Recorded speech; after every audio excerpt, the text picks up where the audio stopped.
வணக்கம். Tune part 1 ரிவ்யூவை நம்ம சேனலில் யாராவது தேடிட்டு இருந்தீங்கன்னா செல்ஃபி ரிவ்யூ சேனல் இருக்குது, நீ அங்கே போய் பார்க்கலாம். அப்போ என்னால் பெரிய ஸ்க்ரீனில் அந்த படத்தை பார்க்க முடியல, சின்ன ஸ்க்ரீனில் அதுவும் 3D வேறையா ரொம்ப கடுப்பாகவே இருந்துச்சு.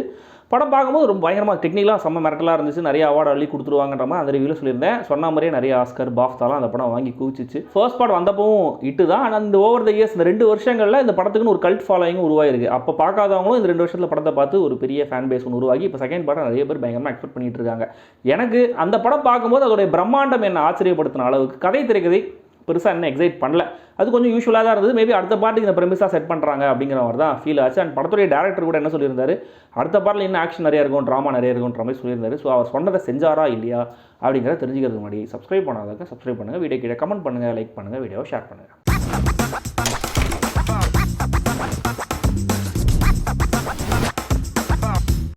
டியூன் பார்ட் 2 கொஞ்சம் பெரிய கதை சுருக்கம் தான். போன பார்ட்டில் உயிர் தப்பிச்ச பால் அட்ரீடிஸும் அவருடைய அம்மா ஜெசிகாவும் இந்த ஃப்ரேமன்கிற அவங்க கூட்டத்தில் தஞ்சம் புகுது ஒரு மாதிரி அடைக்கலம் தேடி இருக்காங்க. அவங்க தான் இவங்களை காப்பாற்றுறாங்க. அந்த கூட்டத்தை சேர்ந்த ஸ்டில்கார் அப்படிங்கிறவருக்கு இந்த ப்ராஃபஸி மேலே பயங்கரமான நம்பிக்கை.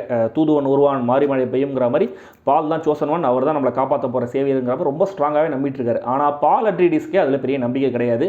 தான் அம்மா சேர்ந்த அந்த பெனி ஜெசரட்டுங்கிற கூட்டத்துடைய புரளி தான் இது, அவங்க கிளப்பி விட்ட ஒரு செல்ஃப் ஃபுல்ஃபில்லிங் ப்ராஃபஸி தான் இது, இது பெரிய உண்மை கிடையாதுங்கிற மாதிரி தான் அவர் நம்பிக்கிட்டு இருக்காரு. அதனால் நான் இவங்க கூட சைட் பை சைட் நின்று சண்டை போட்டாலே போதும், நான் அவங்களெல்லாம் லீட் பண்ணலாம் விரும்பல, அவங்க கூட சேர்ந்து ஒரு ஃப்ரெண்டு மாதிரி நான் சண்டை போடுறேன், அவங்களோட உரிமைக்காக நானும் சேர்ந்து போராடுறேன்ற மாதிரி அவர் சண்டை போடுறாரு. ஸோ அந்த கூட்டத்தோடு சேர்ந்து பைண்ட் ஆகி சண்டையெல்லாம் போட ஆரம்பிக்கிறாரு. ஹார்கனன் குரூப்போடைய கருவிகள்லாம் அடித்து உடைக்கிறாங்க. ஸோ இதனால் இந்த ஹார்கனன் குரூப்போடைய தலைவர் பேரன் பயங்கரமாக கோவப்பட ஆரம்பிக்கிறார். ஸோ இவங்களை எப்படியாவது அடக்கி ஆகணும் அப்படின்ற மாதிரி அவர் பெருசாக ஒரு பிளான் பண்ணுறாரு. இன்னொரு பக்கம் இந்த எம்பரரும் அவருடைய பொண்ணும் இந்த ரெவரண்ட் மதரும் 3 பேர் சேர்ந்து அவங்க தனியாக ஒரு பிளான் பண்ணுறாங்க.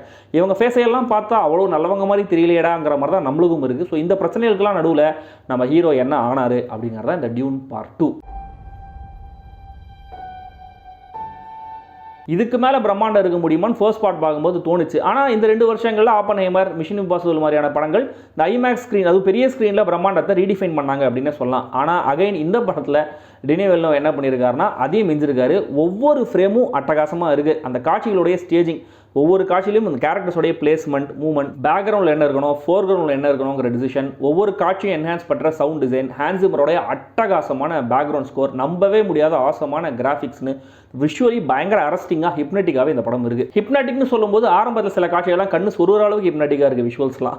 அது என்னங்கிற காரணத்தையும் நான் சொல்கிறேன். ஏன்னா ஆரம்பத்தில் சில காட்சிகளில் பெருசாக கான்வர்சேஷன் தான் இருக்கும், ஆக்ஷன்லாம் இருக்காது. அந்த கான்வர்சேஷன் ரொம்ப என்கேஜிங்காலாம் இல்லை அப்படின்னும் போது அந்த வாஸ்னஸ் இருக்கு இல்லையா, அந்த பிரம்மாண்டம் இருக்குல்ல, அது பார்க்கும்போது கண்ணுக்கு ரொம்ப ஹெவியாக இருக்குது, நம்மளுக்கு தூக்கமே வந்துடுது, அந்த அளவுக்கு இருக்குது. பட் இயக்குனர் ப்ராமிஸ் பண்ண மாதிரியே இந்த பாட்டில் எக்கச்சக்கமான ஆக்ஷன், ட்ராமா, ட்விஸ்ட்டுன்னு போட்டு கதையை பரபரப்பாகவே நகர்த்தியிருக்காரு. ஒன்ஸ் இந்த ஃப்ரேமன் கேங்கோட சேர்ந்து ஹீரோ ஹார்கன் குரூப் அட்டாக் பண்ணுற அந்த முதல் சீக்வன்ஸ்லேருந்தே படம் பிளாக் பஸ்டர் மெட்டீரியலாக மாறுது. கூடவே டென்ஸான கதை, புது புது கேரக்டர்ஸ், கொஞ்சம் கெஸ் பண்ண முடிஞ்சாலுமே கூட எக்ஸைட்டிங்கான திருப்பங்கள்னு கடைசி வரைக்கும் ஒரு டல் மொமெண்ட் கூட இல்லாமல் தான் கதையை கொண்டு போய் முடிக்கிறாங்க. டிமோதி சாலமேக்கு இது ஒரு கமிங் ஆஃப் ஏஜ் பெர்ஃபார்மன்ஸ்னே சொல்லலாம். அந்த கேரக்டருமே கூட ஒரு கமிங் ஆஃப் ஏஜ் கேரக்டர் மாதிரி தான் இருக்குங்கிறதுனால அது பெர்ஃபெக்டாக அவருக்கு சூட் ஆகிடுது. அவரோட அம்மா வர ரெபேக்கா ஃபெர்கியூசன் பொன்னியின் செல்வன் நந்தினி வைப்ஸை கொடுக்குறாங்க. தனக்குள்ளே இருக்கிற அந்த சுயநலத்தை மறைச்சிக்கிட்டு அவங்க நடிக்கிற விதம் ரொம்ப நல்லாவே இருந்தது. ஜெண்டயா, பட்டிஸ்டா, லாஸ்ட் அவரில் டெரரான வில்லனாக வர ஆஸ்டின் பட்லர்னு ஒவ்வொருத்தருமே ரொம்ப ஸ்ட்ராங்கான கேரக்டராகவே இந்த பாட்டில் ரெஜிஸ்டர் ஆகிறாங்க. ஹாவேர் பர்தேமுக்கு ஒரு இன்ட்ரெஸ்டிங்கான கேரக்டர் கொடுத்துருக்காங்க. படத்துடைய ஹியூமரை கடைசி வரைக்கும் இந்த கேரக்டரை வச்சு சூப்பராகவே ஒர்க் அவுட் பண்ணியிருந்தாங்க. ஆக்சுவலாக ஒரு நல்ல கேரக்டர் ஸ்டே கூட என்னன்னா, ஒரு ஹோப்பை எதிர்நோக்கி இருக்கிற கூட்டத்தோடைய ரெப்ரஸன்டேட்டிவ் அந்த கேரக்டர் நம்ம பார்க்கலாம். அந்த கூட்டத்துடைய சைக்கி எப்படி இருக்கும் அப்படிங்கிறத அந்த கேரக்டரை வச்சு நம்ம புரிஞ்சுக்கலாம். ரொம்ப இன்ட்ரெஸ்டிங்காகவே இருந்தது. தென் இந்த பெனி ஜெசரட் குரூப்புமே கூட கொஞ்சம் இன்ட்ரிகாக இருந்துச்சு அவங்களுடைய செயல்பாடு. என்னன்னா, ஒரு விஷயத்தை நடத்துறதுக்காக அவங்க எவ்வளோ தூரம் முன் யோசனையோட ஓவர் த இயர்ஸ் எப்படி பயங்கரமாக பிளான் பண்ணியிருக்காங்க அப்படிங்கிறத பார்க்கும்போது ஆச்சரியமாகவும் இருக்குது, அதிர்ச்சியாகவும் இருக்குது, கொஞ்சம் பயமாகவும் இருக்குது. படத்தோட ஒரே பிரச்சனையாக எனக்கு ஃபீல் ஆனது டுவர்ட்ஸ் தி எண்ட் ஹீரோடைய டிரான்ஸ்ஃபர்மேஷனை அவ்வளோ கன்வின்சிங்காக சொல்ல அப்படிங்கிறது தான். ஒரு எபிக் கதை, நிறைய கேரக்டர்ஸ், நிறைய இன்சிடென்ட்ஸ் இருக்காங்க, அதை சுருக்கி 2 படத்தில் சொல்கிறது, 3 படத்தில் சொல்கிறது எல்லாமே ஓகே தான். ஆனால் அவ்வளோ நேரம் அந்த கேரக்டருடைய ஜேர்னியை நம்ம எஃபெக்டிவாக சொல்லியிருந்தாங்க. பட் டுவர்ட்ஸ் தி எண்ட் அவருடைய டிரான்ஸ்ஃபர்மேஷனுக்கான காசு எனக்கு அவ்வளோ ஸ்ட்ராங்காக ரெஜிஸ்டர் ஆகலை. இதை தாண்டி இந்த டியூன் பார்ட் 2 உலக சினிமாக்களில் ஒரு ரேர் அக்கரன்ஸ் மாதிரி நடக்கிற ஃபர்ஸ்ட் பார்ட்டோட சுப்பீரியரான ஒரு சீக்குவலாக தான் எனக்கு தெரிஞ்சு. ஸோ கண்டிப்பாக இந்த படத்தில் பெரிய ஸ்க்ரீனில் மட்டுமே பாருங்கள். படம் இப்போதைக்கு இங்கிலீஷில் 2D வெர்ஷனில் மட்டும்தான் ரிலீஸ் ஆகிருக்கு. நான் பார்த்தா ஐமேக்ஸ் 2D வெர்ஷனுக்கு சப்டைட்டில்ஸும் இருந்துச்சு, ஃபர்ஸ்ட் பார்ட் பார்க்கலன்னா செகண்ட் பார்ட் உங்களுக்கு சுத்தமாக புரியாது. நீங்கள் புக்கெல்லாம் படிக்கணும்னு அவசியம் கிடையாது. நான் புக்கெல்லாம் படிக்கல, பட் ஃபர்ஸ்ட் பார்ட் பார்த்தீங்கன்னா தான் செகண்ட் பார்ட் உங்களுக்கு புரியும். அண்ட் இந்த படத்துக்கு யூஎஸ் சர்டிஃபிகேட் கொடுத்துருக்காங்க. படத்துடைய அந்த பேட்டில் சீன்ஸ், சண்டை காட்சிகள்லாம் செம்மையாக பண்ணியிருக்காங்க. பயங்கரமாக இருக்குது பார்க்குறதுக்கு. ஆனால் பயங்கர இன்டென்ஸாகவும் இருக்குது. ஸோ அந்த அட்ரலின் அப்படியே பம்ப் பண்ணுற மாதிரி இருக்குல்ல, அவ்வளோ இன்டென்ஸான சண்டை காட்சிகள் எல்லா குழந்தைகளுக்கும் உகந்ததில்லை. அது மைண்டில் இருக்கட்டும்.